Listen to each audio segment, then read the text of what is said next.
Hello and welcome to this episode of Enlightened Anatomy. And I'm very pleased to be bringing back Bernie Clark, whom I first introduced as Bernie Sanders in an early. And I'll tell you, your previous episode is my most listened to episode. So there's something about you that people like, Bernie. So welcome. Thank you, Matthew. It's great to be back. Welcome to the Enlightened Anatomy podcast, where we take a deep dive into the worlds of anatomy, physiology, and science to help you deepen your yoga practice. Now, here's your host, Matthew Hui.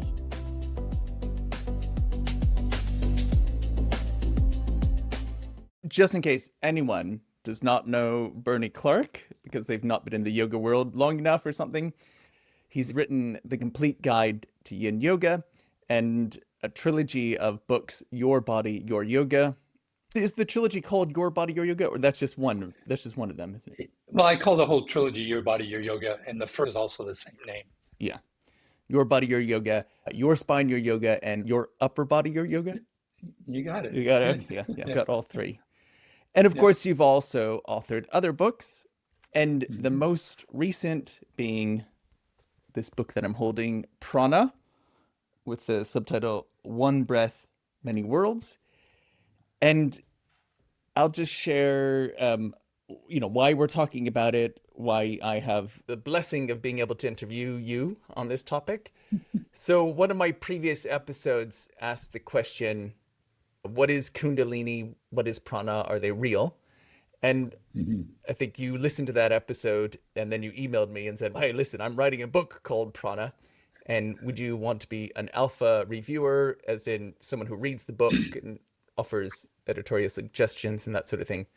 And yeah, and I did gladly do that. I think I got through maybe a quarter of the book because I was really busy at the time, but I gave what suggestions I could and then gave a review. And they were appreciated. They did help.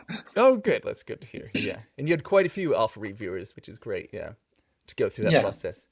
Yeah. And then you sent me the copy. And of course, I then finished it. I'll tell you, I actually ended up listening to the book for a lot of it, which was a great way of taking it in. I obviously like podcasts, so I like listening to things. So that was a really nice way of taking in the book. And I've got the physical copy too, which I'm very grateful for. So let's talk about this book, Prana. And of course, it's really pertinent to yoga because yoga teachers talk about it. Sometimes it's described in teacher trainings in the anatomy component, but what actually is it? So let's ask you, Bernie, what is prana? And also, what is your book about in general? Okay. Well, thanks, Matt. As I say, it's great to be back talking with you again. And I do appreciate your feedback. My first draft of this book was twice as thick. And it really, once I start writing, I can't stop. So trimming it down to something digestible took a lot of effort. I think the first draft was like over 150,000 words, but through your suggestions and other help, I was able to kind of make it more manageable. Prana has many definitions. And part of my reason for writing this is I've always been fascinated about history. And looking back over time and trying to figure out what did people back then think of this concept?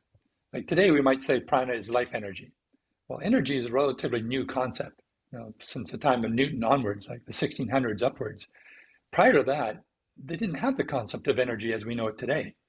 The Greek word energia meant sort of activity, bustle and hustle and moving around and stuff. Well, that's not what we think of with Einstein.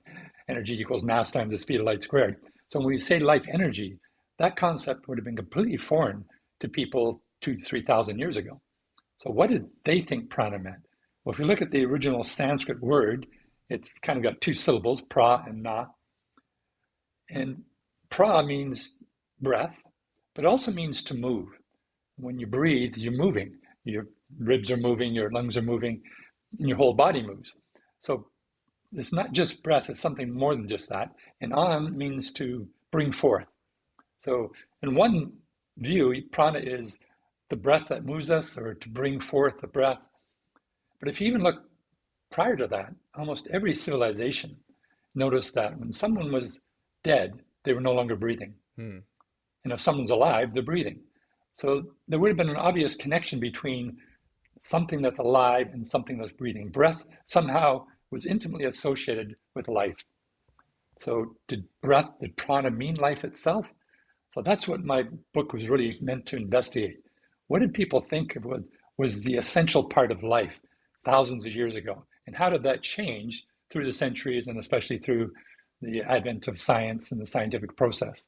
So a tapestry of looking at all these different views, Eastern and Western as well. And then how did that change in modern science, and what does it mean for us in yoga today? And I assume you wrote this because you wanted to learn about it also, right? It was a topic of interest for you?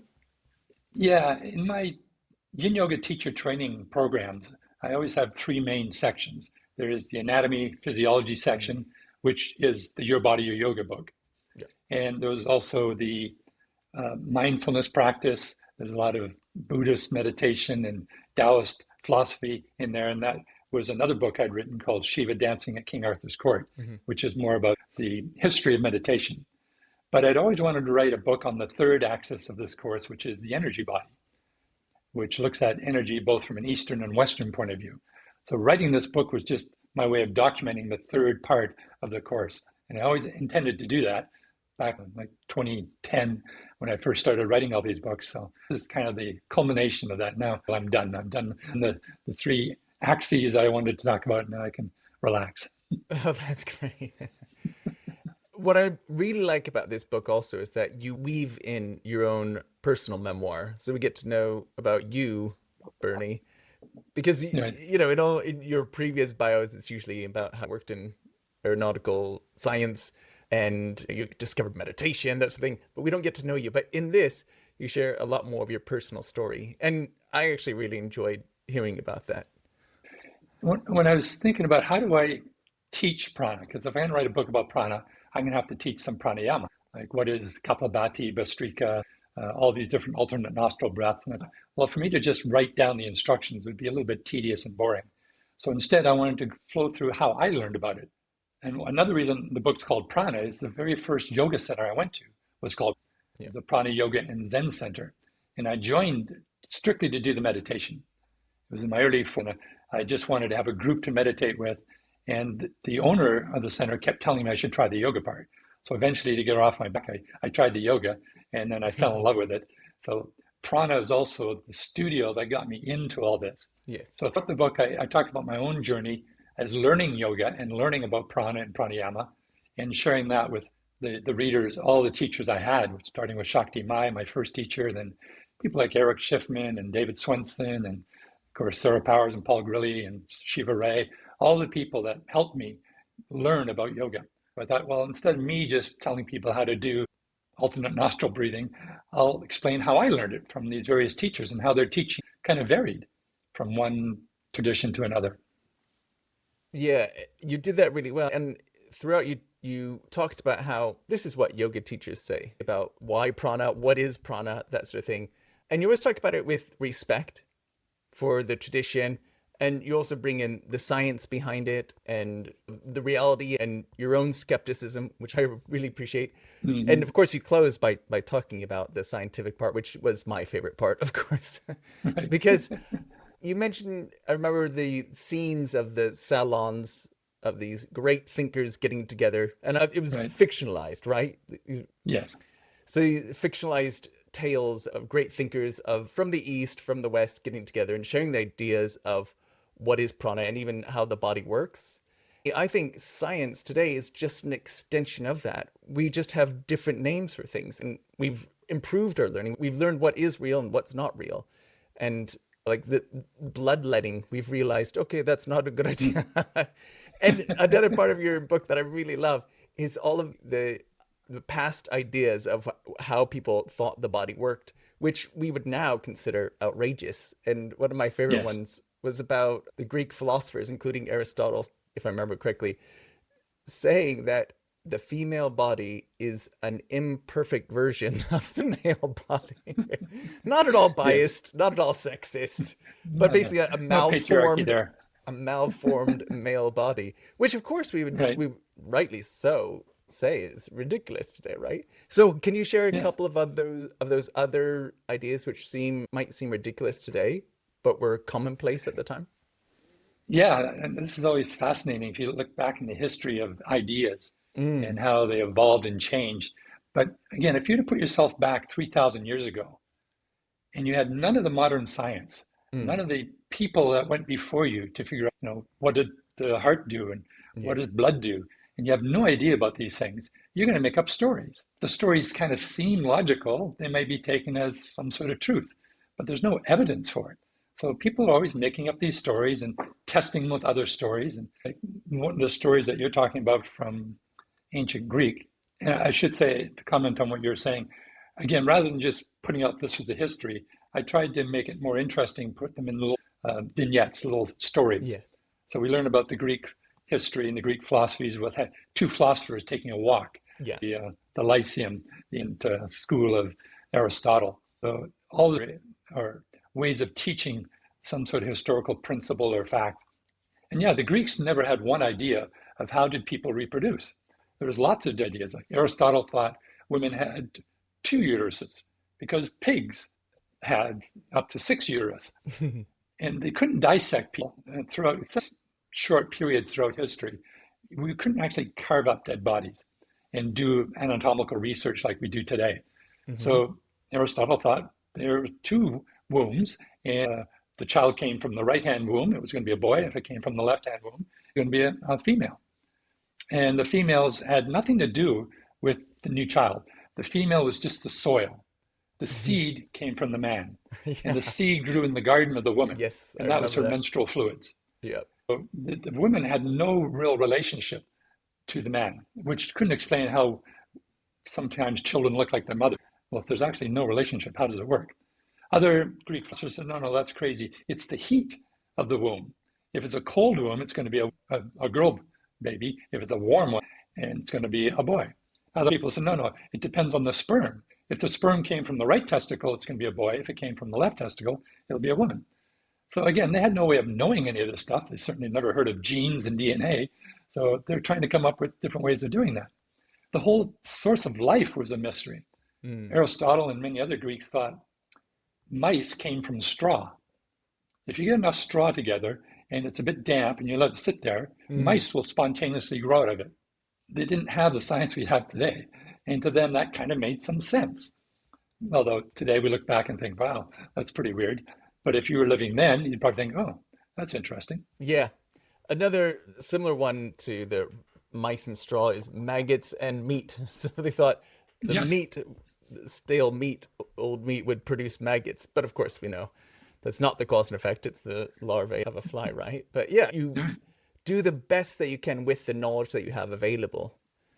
And I always think it's really interesting. We had an Instagram comment about Andrew and I, about one of our posts once about how scientists are only starting to understand or don't fully understand with their quote unquote gizmos and gadgets about what Eastern people have known for a very long time. But that's really, I think, taking a very selective view of what has turned out to be, slightly plausible or vague enough, like prana, to not be quantified or qualified or discredited. Do you see what I mean? Yeah, I run across this all the time. Just because people have had an observation of something seem to work doesn't mean that 2,000, 3,000 years ago, they understood why this was. Again, you couldn't dissect people, but butchers are dissecting animals all the time. So they would have known about in tubes within the body. They would have seen blood vessels. They would have seen nerves. They would have no idea what they are and what they did. So they come up with some theories. Now, the one thing we do know is that if a body is alive, it's breathing. Air is entering the body. So there must be something about the air that gives us life. You go back to Genesis, the very first in the garden, actually the second creation story, when God formed Adam from the dust of the earth, the body was formed, but that he wasn't alive until God breathed into his nostrils. And at that moment, Adam got his life and his soul. Now, we can come back to the difference. Air and soul are not necessarily the same thing, but it's not dualistic as it became later with René Descartes. So there's something about the air. Now, we know there's tubes in the body because we've seen in animals, wounded people on the battlefield, And we know that there's something about air that brings us to life. So maybe this air flows through these tubes. Now today we'd call those tubes arteries, veins, nerves. Back then, they didn't have these concepts. They seemed to know there was something called blood. It flowed through the tubes, but they didn't know about these nerves, what's going through there. So maybe the air is going through the nerves. And they didn't realize all nerves kind of begin or end in the brain. That's much later. So they didn't really know what these tubes are doing. But they noticed there was 101 tubes coming from the heart. So in the Chandogya Upanishad and other ancient things, there's channels, nadis, coming from the heart. Well, that's just physiological observation. It doesn't mean that they had some psycho-spiritual association to it. That got layered on later. So again, when you're looking into the past, it's like looking through the back end of a telescope. Things get you forget that they didn't know all this other stuff. You know, there's no GPS then. And the areas we're talking about, South Asia, they didn't know America existed. They didn't have glass. So they couldn't make lenses. They couldn't see the small, and they couldn't see the far away. They didn't have compasses. They didn't sail in, out of view of the land when they went sailing. So it was very different than today. So it's very hard to put yourself in the mind and experience the culture of 2,000-3,000 years ago, because we got all this other stuff that we can't forget. And a problem, I think, is when we think ancient cultures knew more than we do today, then we're disregarding all of the current knowledge, of the body of knowledge that we've gained over the years through these dissections, through these telescopes, microscopes. And you talk about also towards the end of the book about the potential dangers of yoga teachers or wellness professionals, whoever, just normal people, talking about these things and foregoing treatments which are potentially more effective for something that they believe is effective just because it was mentioned in a book a few thousand years ago or something like that. And so I like how you tie it to the modern day and how it should be effective against a placebo. Yeah. So do you think there are any dangers then of thinking about these things and not taking in the current body of knowledge that we have?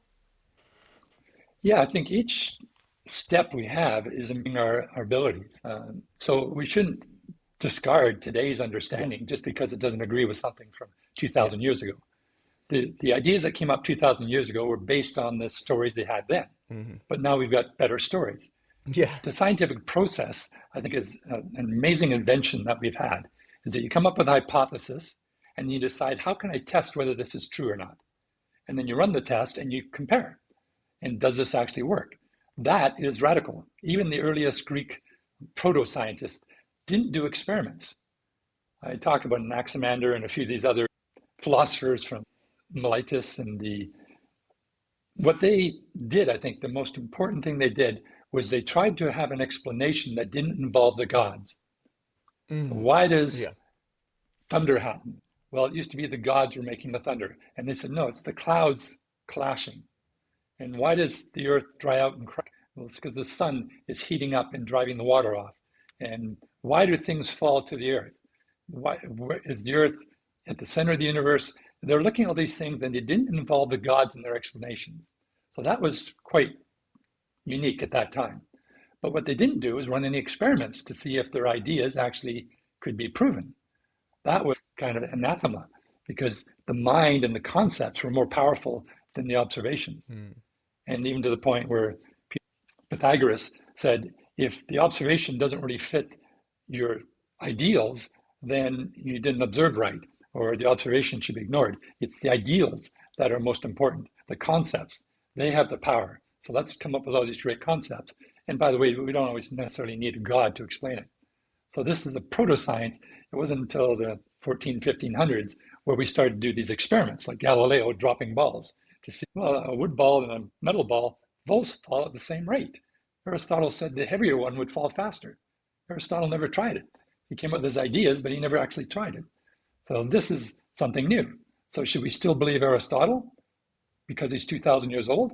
No, we should use the stuff that we have got today. But what started me on this whole journey was experience is a fact.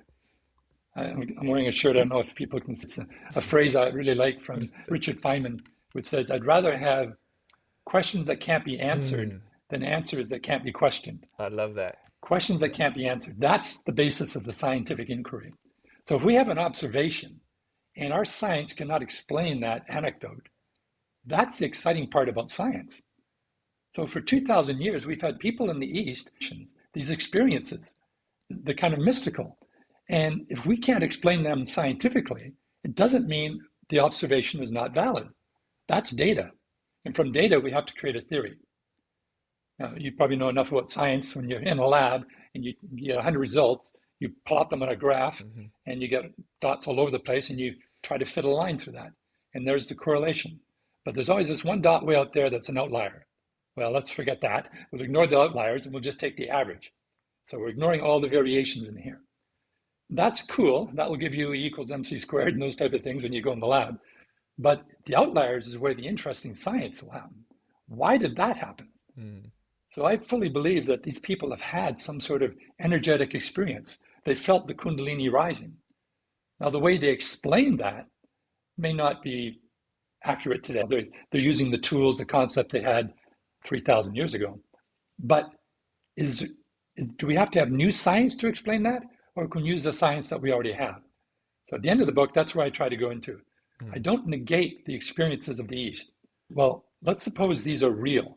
They actually did happen. How could we explain that? Like if there is prana through the body, what would it be? We know it's not blood through the blood vessels. We know what that does.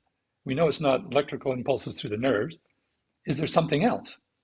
And today, through the work of people like Helene Langevin and Dr. Hiroshi Motoyama, we're starting to realize within the fascia, there are these wet interfaces, boundaries, that tend to line up pretty accurately with all traditional Chinese medicine lines.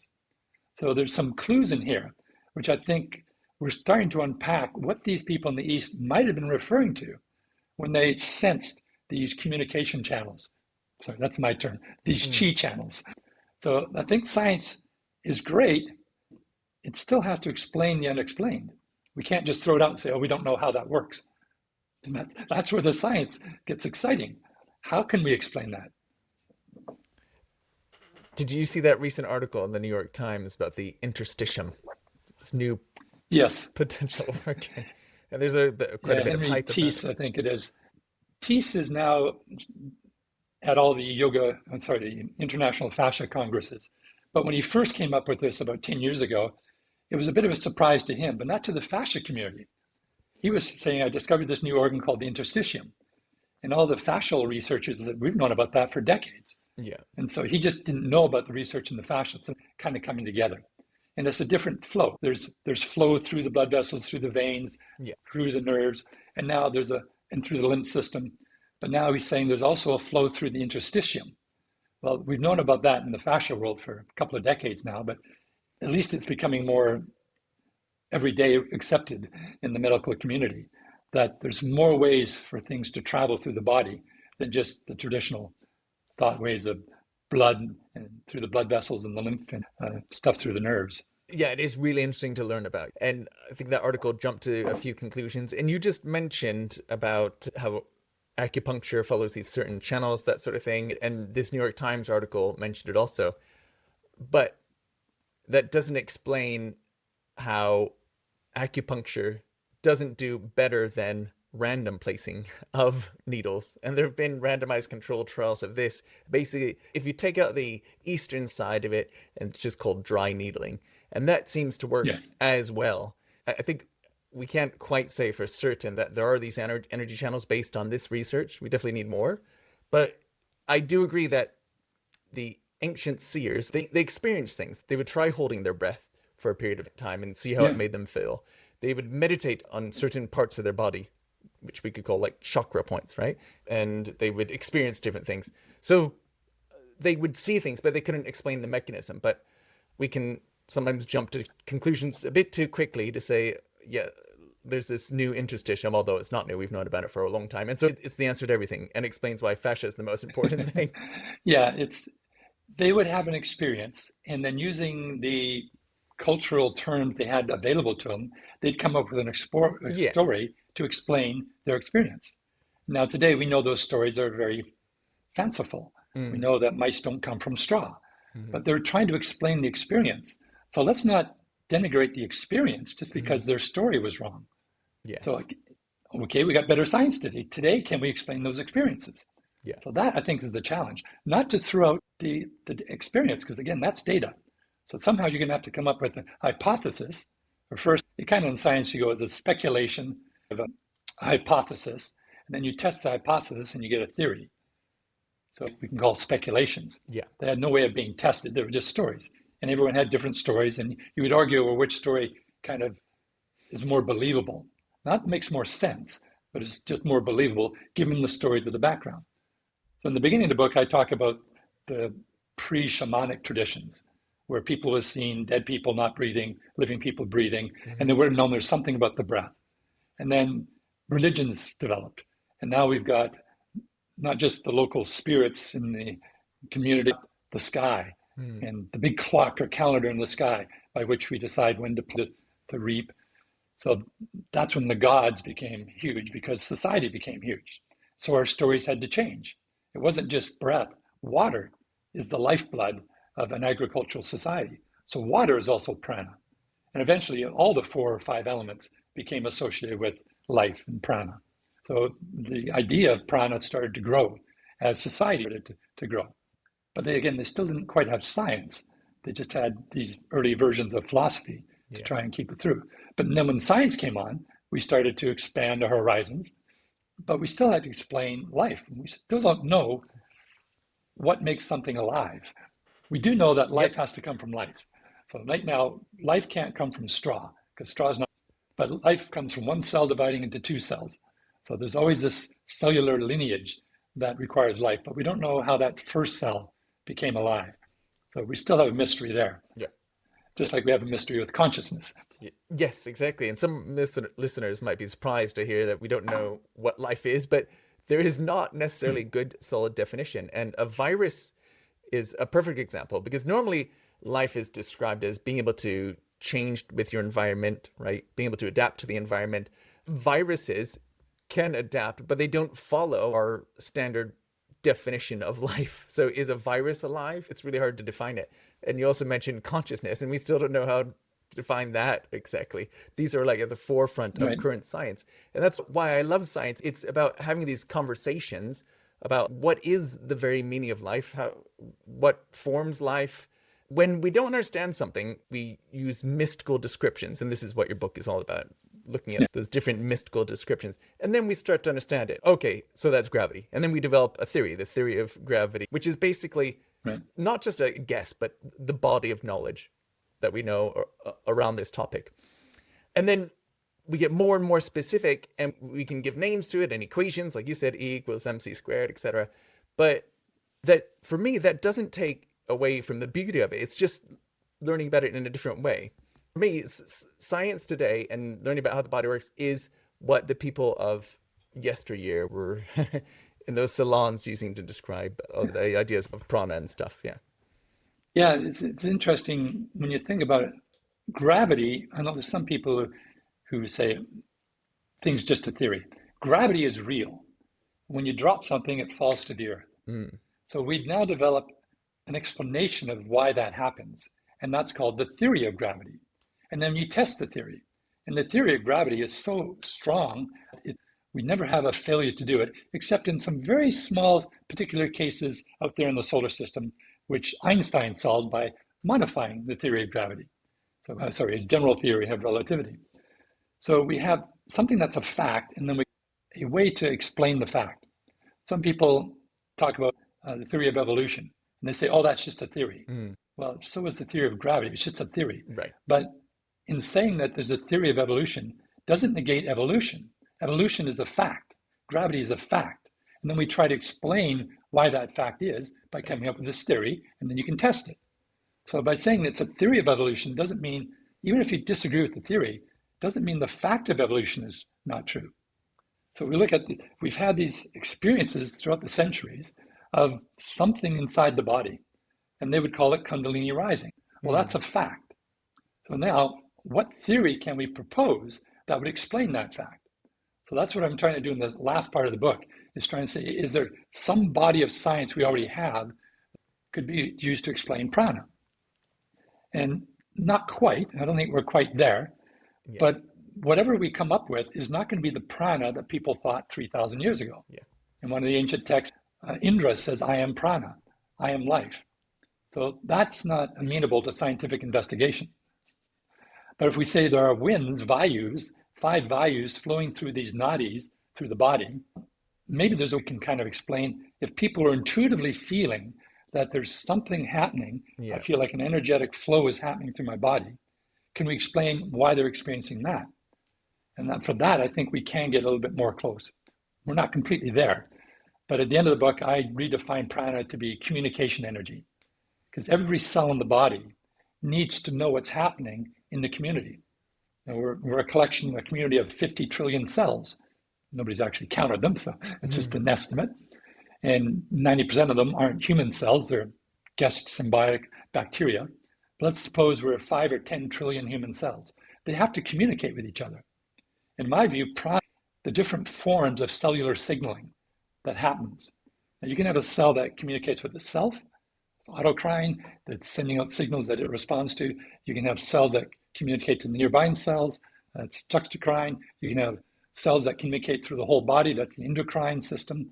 So we have communication. And it's not just chemical messengers. Cells also respond to heat, to light, to sound waves, to energy fields, to magnetic fields. There's all sorts of ways these cells are listening to seeing what's going on. And based on the signals they get, they do a certain action. That to me is prana. That's the communication system within the body. Yeah, I like that. Yeah. And you also close the book by saying our definition is evolving, right? So yeah. you don't. Yeah, it's going to change. In 100 years, people are going to say, well, what are these people thinking back then? Just like we look back to Aristotle thinking, what an idiot. How can you think mice just come spontaneously from straw? So we're doing the best we can. At least now we're trying to test our ideas to see if they hold water. That's quite an interesting and humbling idea to think that 100 years from now, people will be thinking back to some of the things that we take for fact and to consider them ridiculous, right? Chances are it won't get completely thrown out. Like Einstein modified Newton. He didn't throw Newton away. He just said, Newton's great for 99.9% of the time, but it's imprecise. It doesn't explain the orbit of Mercury, the precession of Mercury's orbit. But if you put this into a gravitational well with general relativity, you can now modify Newtonian mechanics to explain that. And general relativity is one of the most tested theories ever, and it keeps coming up really good. So it's hard to have a theory that will go beyond that, but physicists are trying to figure out, but it doesn't match with quantum mechanics. These two things don't knit together, so something is going to supersede them at some point. And that reminds me of the sliding filament theory, which we used to describe how muscles contract with actin and myosin bind together. Yeah. A theory because it's the body of knowledge to describe how it happens, and it has been tested, and you can remove a muscle cell or even muscle filaments from a human body. You can put them in a lab, add necessary components like calcium, and you can trigger that reaction. So we do know that the sliding filament theory is a real thing, and that is a good way of describing it. But like you said, we're learning more about it, and a recent development is the role of titin, another protein, which was not previously described in the sliding filament theory. And this is probably playing an important role in eccentric contractions. So it's an ever-evolving. Plus, I'll throw another one out at you. I don't know if you've heard of Gerald Pollack. He wrote an interesting book called Cells, Gels, and the Engines of Life. He deals with water, and he believes the sliding filament theory is incorrect. What's happening is the state of water is changing from a gel state, contracted, to a solution state, relaxed. So he doesn't necessarily think it's the sliding filament theory that's doing it. It's the way water changes its conformation state, like jello, where it holds together, and then a fluid state like water out of a tap. So even there, we might not quite have it right. It may be a bit of both of these things together. Could be both. So, science keeps changing. Yeah, exactly. Which is why... To go back to your point, Matthew, about acupuncture, it is true that dry needling can have a very similar effect. But there are some studies that show that acupuncture is a little bit more efficient at the effect than the dry needling by itself. So even though dry needling does have an effect, and this is a different view of what meridians are. Normally we think of meridians as just kind of lines. So this guy is called Mr. Meridian Man. he's got all these traditional meridian lines, like the urinary bladder and the spleen line. And if you think of the meridians as like roads on a street map, that's going to give you one sort of view. But instead, think of these meridians as watersheds, because every cell in the Taoist philosophy needs qi to survive. So somehow that energy has to get not just to the main roads, but out to them. So you think of a watershed, you got a valley, 2 mountains, and then the water starts to flow down the mountains, forming little streams, bigger brooks, and then they form the river, and the river goes into the ocean. That's what's happening within the body.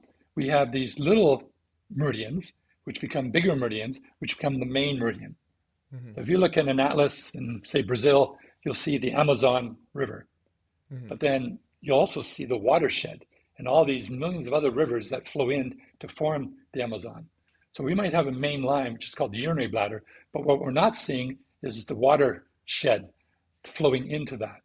So when you're doing dry needling, you may not be on the main artery and the main line of the river, but you probably are touching some of these watershed ones. So we have to stop thinking about the meridians just being these lines, and there's the classical lines of them, and thinking more of watersheds that are three-dimensional. They, like fascia, there's a superficial layer to it, but there's also a deep layer, and there's the layer that invests and covers the organs and goes inside the organs and so forth. So the whole issue of qi and meridians, it's a bit more broader than we simplify it often today. Yeah, I don't know. I just struggle with, we've got these identifiable, dissectable structures like the arteries, and that's exactly what you're describing also in terms of smaller vessels into smaller vessels and smaller vessels. Right. And I don't know, there's so much to learn in terms of the dissectable stuff. I kind of struggle with this idea of there's this thing that doesn't, you can't really see it. So, well, you can if you're looking at the fascia. Like in the past, as you probably know, fascia was boring, inert material. When you did a dissection, you threw it in the bucket. We're looking for the systems, the cardiovascular system, the muscle system, the nerve system, and we threw out all the wrappers. Well, now in the last 30 years, we're realizing these wrappers are alive. They've got living cells in them that respond. There's 10 times more nerve endings in the fascia than in the muscles. So most of the pain we think is muscle pain is actually pain coming from the paramecium. So it's reactive. And then these shieldings. So Helen Langevin showed that, well, she did it in the upper arm, but I find it easy to describe in the legs because people are more familiar with the leg muscles. But we have this group of muscles called the quadriceps. And there's a fascial bag around that, the epimysium, which bundles them all together. Then inside that, we've got the individual muscles. You got the rectus femoris and you got the vastus lateralis and so forth, and they have their own wrapper around it. Well, separating the quadriceps from the adductor muscles, we've got 2 fascial boundaries, septums, that come in and go right into the femur. Well, that pathway, that interface there, is the line of the spleen meridian. And then between on the more lateral side, between, say, the IT band and the quadricep, you've got the hamstring muscle group. And in that interface, you have the gallbladder meridian going down. So wherever you see these classical meridian lines, they tend to line up with the fascial boundaries of muscle groups. Right down the middle of the body, we've got lines that are lined up very closely with the rectus abdominis. On the medial side, that's kidney meridian, and on the lateral side, there's the stomach meridian. But they seem, wherever we look at these lines, they tend, by and large, to line up with these fascial interfaces between muscle groups. Now, that's just a correlation, but it's interesting that this seems so consistent, because we also know that these fascial boundaries are lubricated to allow gliding, and water is a conductor of electricity. Not pure water, but water with a little salt in it. Ions, So if there's some speculation that through piezoelectricity and other stress-strain electrical potentials, when you move the tissues of the body, you're creating these little internal currents, and maybe they're flowing down through these water-rich pathways through these fascial boundaries. Now, this again is in the speculation. It's not yet a hypothesis or a theory, but it's just a speculation that if people are sensing some sort of energetic flow through their body, could it be that they're experiencing this flow through the fascial boundaries? That would line up with these meridian lines. So again, we don't have proof yet. We don't have a really working theory that can be tested, but we're getting the pieces together because we don't have to create any new science to explain that. Yeah. You just have to That's right. use the science we already have. Yeah. Yeah. Okay. I can get behind that. That makes sense to Doesn't me. mean it's true. It's just Yeah. Yeah. best guess right now. So these people have that experience. How can we explain it? Yeah. And this might be Yeah. one way to explain Yeah. it. My problem is if you have to throw out the, again, quote, gizmos and gadgets, the current measuring devices and that sort of thing. Yeah. No, But if we use those yeah. to find these things. Yeah. Yeah. I can understand that then. Yeah. At the same time, I do worry though that people think, oh, I need to totally change my regimen for exercise, for yoga, for whatever, and I need to focus on the fascial lines.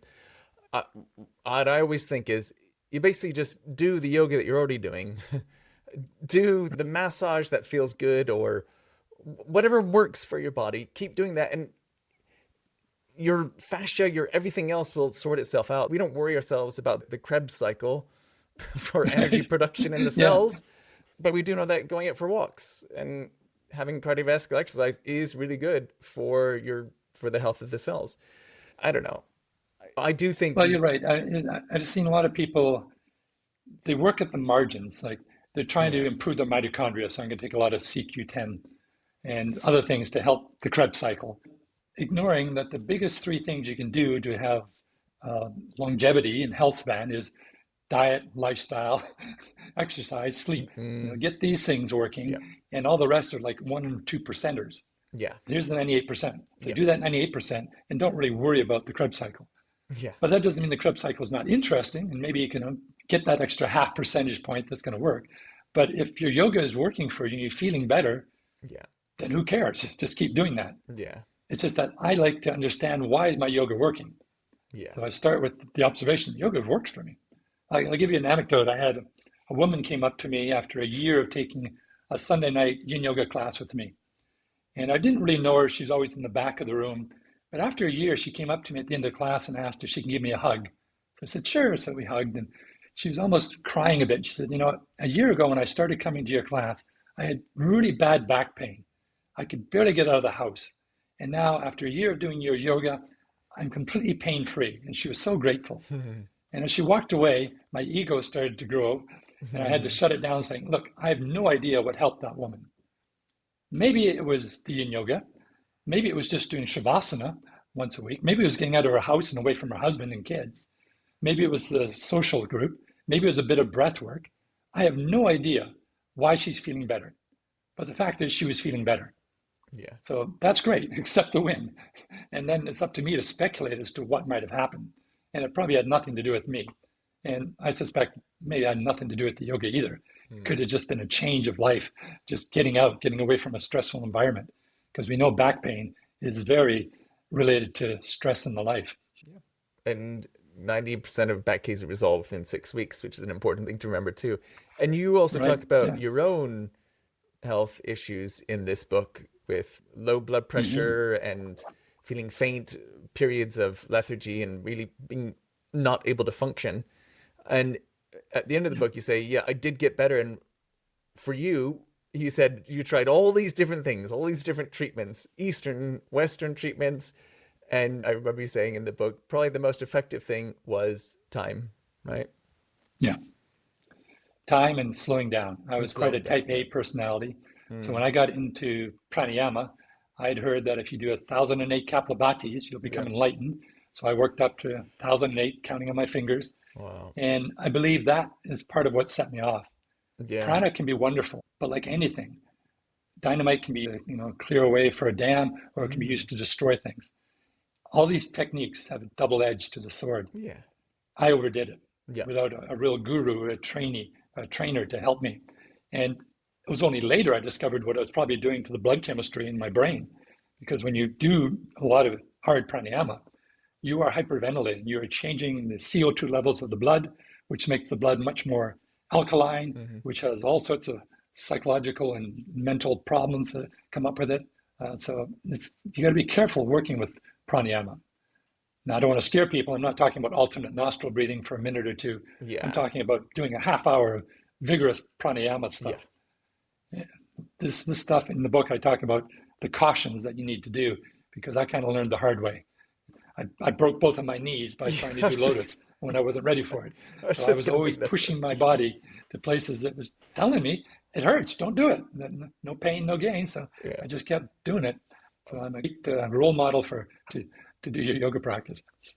Yeah, I remember you saying that story before, Padmasana, destroyer of knees, but you didn't listen to your Yes. body. And so as powerful as these practices might be, our own inner teacher is still the most important. We got to listen to that, right? And you didn't. You ignored that and you pushed through that pain in the knees. Right. But I guess for a good cause, you're really trying to reach enlightenment. Yeah. I've not reached enlightenment yet, but I did break the knees. Fortunately, the knees are fine now. I learned to respect them and treat them better. Good. I don't know if enlightenment is a place exactly where we reach. I think it's respect them. And we get there, we have moments of it. We feel it, we sense it. And for me, learning is a step towards enlightenment, or even gives me snippets of enlightenment. Yeah, that's true. It's always a never-ending journey. And in the Zen world, they say, after Satori, the dishes. Yeah. So after you reach enlightenment, you still have to get back to life and lead your life. And Yeah. in Zen, you get these little awakenings called kensho, and they might have a big awakening. And that's what I found in life. There's always these little aha moments. Now I understand. That's why I need to put that in the back, and it changes your life a bit, but it's not a big radical change. So you get the little kenshos, and maybe you'll have a big understanding of how things work, but you still just got to get on with life and what you've learned. Yeah. And you also mentioned Thich Nhat Hanh in your book, and his philosophies really changed my view of life and spirituality, because he talks about finding the beauty in every day, kissing the earth as you walk, but just practicing gratitude, practicing mindfulness while you're washing the dishes. So I like the one time he quotes really Lin Li, who was an ancient Chinese philosopher, who said, the true miracle isn't walking on water. The true miracle is to walk on the earth. Yeah. Which he means to walk with awareness, then I'm walking. And just the fact that we exist, some mathematician did the mathematics on how likely it is that you individually exist in this world. And it's something like the city of San Diego, that many people have to roll 1 million dice 1 million times, something like that. They all have to land on the exact same number. And that number is how likely you should exist on this earth. So in that way, it is an absolute miracle that we do get to live on this earth. And for me, that's spirituality, just that daily practice of gratitude and finding mindfulness in little moments. Yeah. Reminds me of Eric Idle's song, the Galaxy. I don't know if you ever listened to Monty Python's old recordings. He's got the miracle of the birth. I love Monty Python. Yeah. I don't remember that specific one, but I do. Oh, okay. You should look it up. Eric Idle and the miracle of birth, and how unlikely is your birth. Oh, okay. Okay, cool. Yeah. I'll try to find that and put it in the show notes so people can watch it too. Enlightenment through comedy. I think we can learn a lot through comedy, actually. Bernie, it's been great to chat with you again, and thanks for taking the time here. Thank you, Matthew. It's fun to be back. Thank you. Talk about all this speculation, hypotheses. Yeah. One day, maybe a theory. Fascia, is it important? Is it not important? Really quickly. It is important. We just don't understand it all. Yeah. It's part of the body, so I do something. Yeah. Really quickly, I promised someone I would ask you a question, which you mentioned in the last podcast episode about basically the most flexible thing takes the stretch. Okay. And so that's why it can be useful to stretch in a cold environment when you are cold, to do yin when you're cold. The model that's often used is, if you imagine a really stiff spring and then a very flexible TheraBand, the only thing that's more compliant, looser, will take the stretch, right? But that disregards all human biology and all the other factors that go into stretching, including our nervous system, right? So I don't know. Do you still agree with that? Am I not saying the model correctly? No, I did create my own little experiment on this. My theory was, well, let's start with the observation first. If I'm doing my yin practice when I'm cold, I do find, because my muscles aren't as compliant, that I get a deeper sort of effect. But that's an observation. So how can I explain that? So that's when I took 2 elastic bands and I had a very stiff one. And I said, that's going to represent my tendon and ligament. And then a very compliant elastic band, very thin one. And that's going to represent the muscles when they're warmed up. And I tie them together and I put the same amount of strain to them. So like maybe I pull them apart 25 centimeters. And then I measured how much moved. And almost all the movement was coming from the compliant elastic band.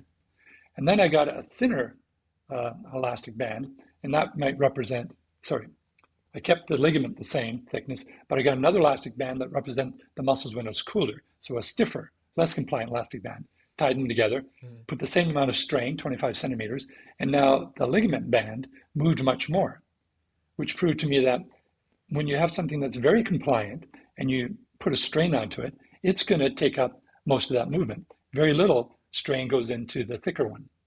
So for tissues that are in series, this kind of makes sense. But for tissues that are in parallel, the opposite happens.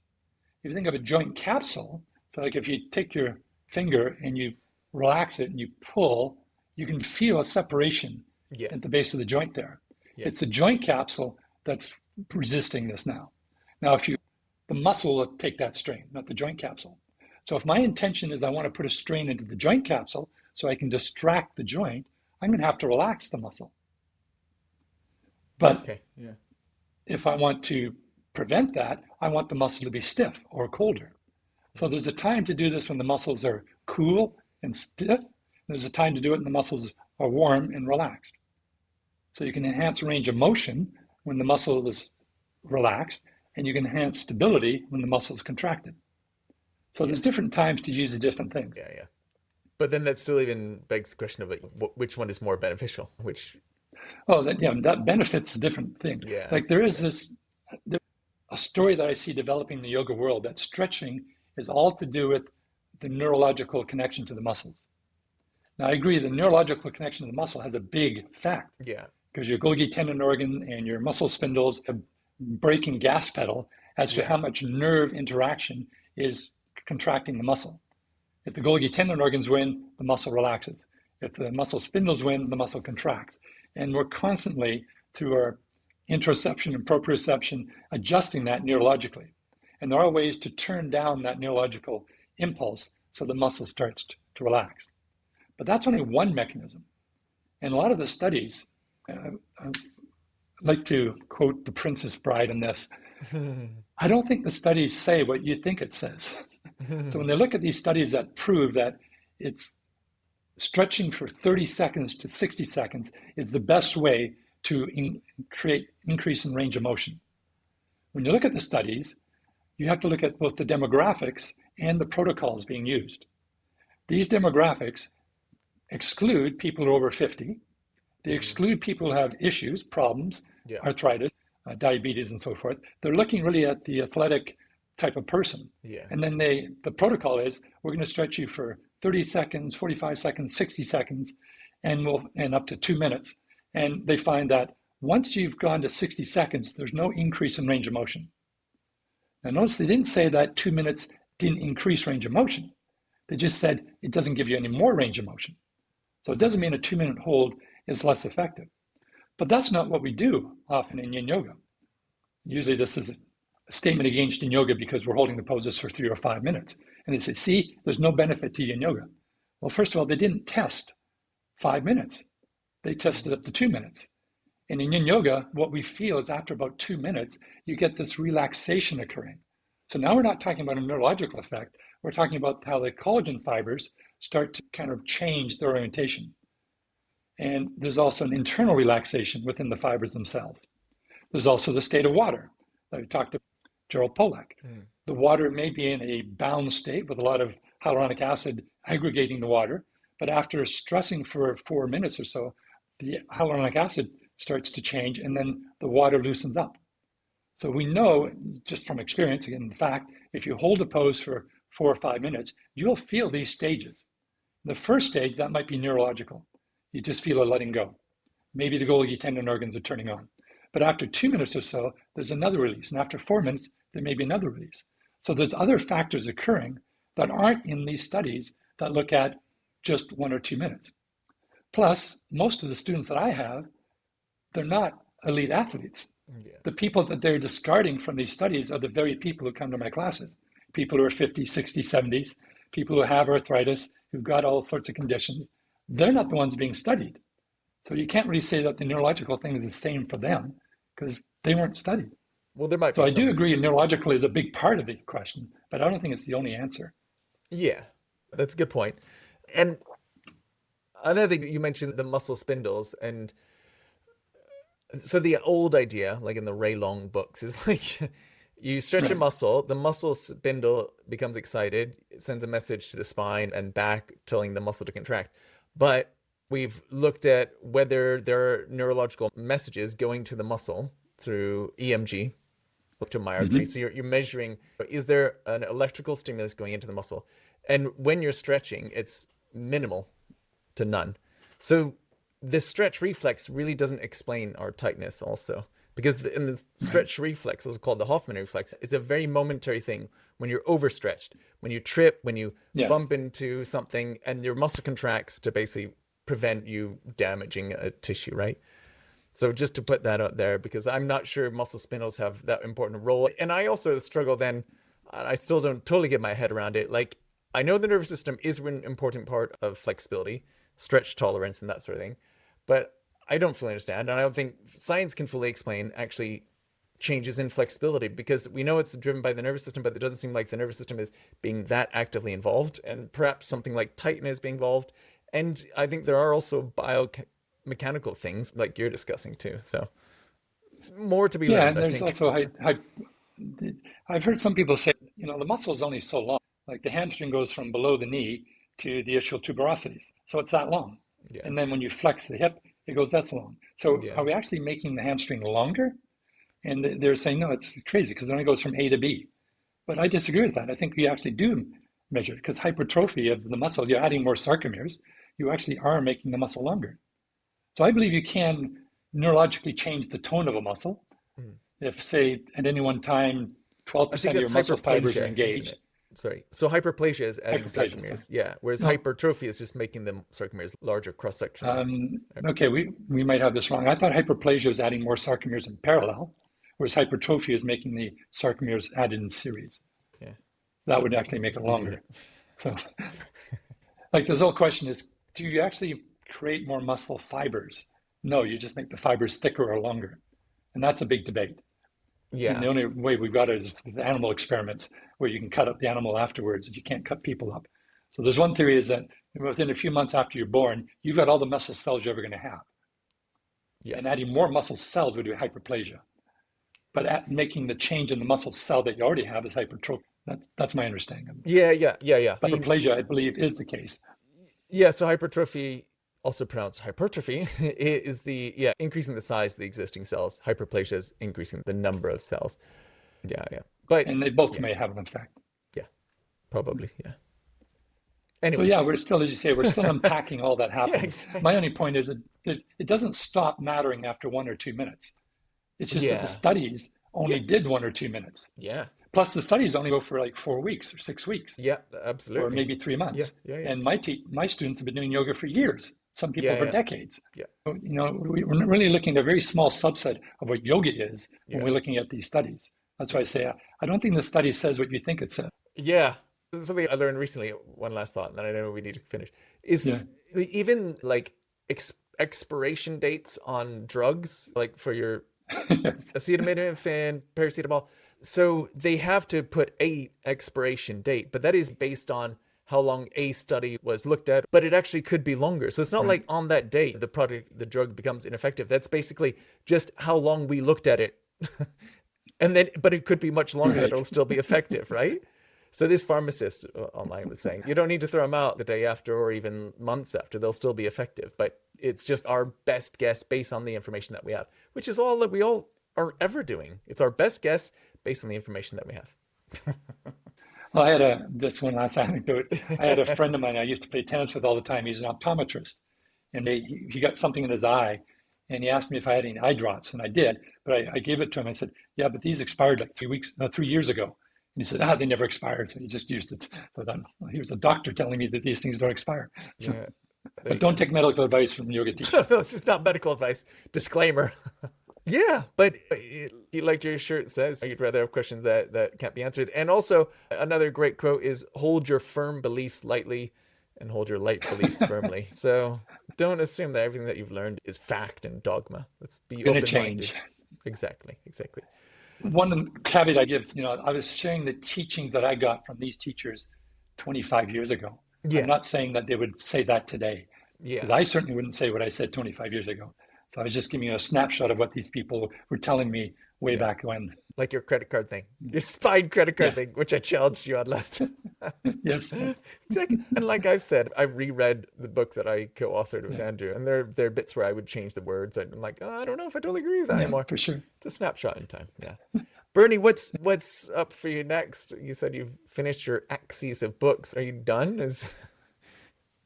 Yeah, I think I'm done. I've always got ideas. I've always got other books in my mind, but I don't know if I'll have the energy to go through and do it. I'm kind of ramping down, heading towards retirement now. So I'm not teaching in-person classes anymore. I'm just got my weekly online classes. And once a month, I write out a newsletter. So that's where it's my version of a podcast. I get something off my chest and I'll write about it. So so taking it easier these days. Yeah, that's good. Yeah, I do that newsletter, Yin Sights. Yes. Yeah. Good. Yeah, it's good to take it easy. Yeah. Brilliant. Okay, Bernie, thank you very much. And if people want to learn from you further, you'll still do a weekly Yin class online, don't you? Yep. Awesome. Yeah, it's live Sunday mornings in Vancouver time, but the replays, and there's hundreds of replays in the library now, so people can get to that. All that through yinyoga.com. Okay, great. Yinyoga.com. And of course, I'll put a link in the show notes for your new book, Prana. Of course, excellent book. I think it's a really good book. It's such a good way of reading about this topic because it's through storytelling, which is the best way that we learn, really. Yeah. Well, you said that it was like a novel, which I thought was great because kind of my intent. Yeah, it did read more like a novel, much more so than like Your Body, Your Yoga, which I can only read in snippets because it's so dense. That's a reference. Yeah. Dictionary. You don't read a dictionary. No, you don't. Exactly. I would take so many notes on the sides. Include this in my teacher training and stuff. All right, Bernie, thank you very much. It's great to have you here, and take care. So thank you. Thank you, Matthew. Thank you. Ciao for now. Thank you for listening to the Enlightened Anatomy podcast. We would be grateful if you would leave a review and a 5-star rating. Be sure to tune in next time for more science-based knowledge to get enlightened and help others.